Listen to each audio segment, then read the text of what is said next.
tamam canım.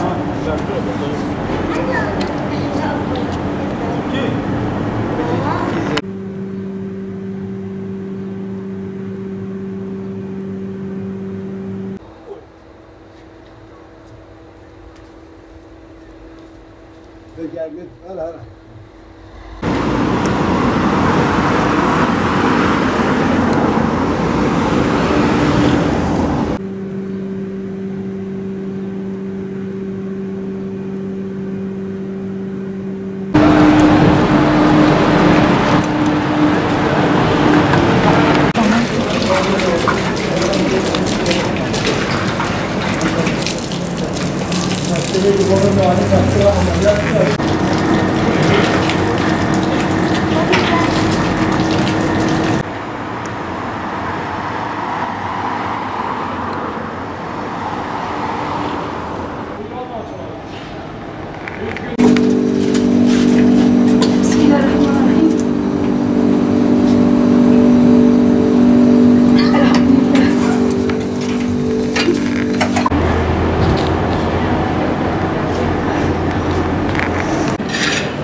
زحمه گرمه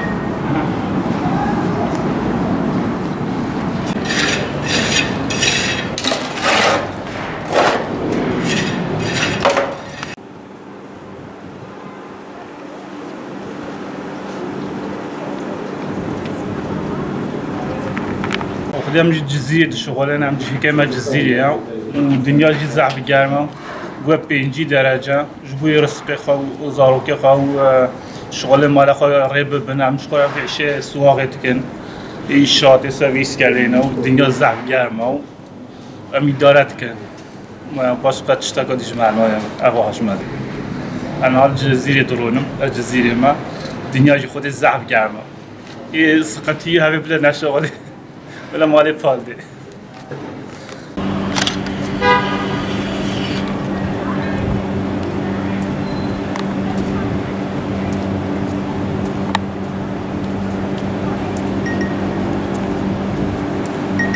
Şu an Cizre Hazreti Nuh Peygamber Camisi'nin avlusundayız.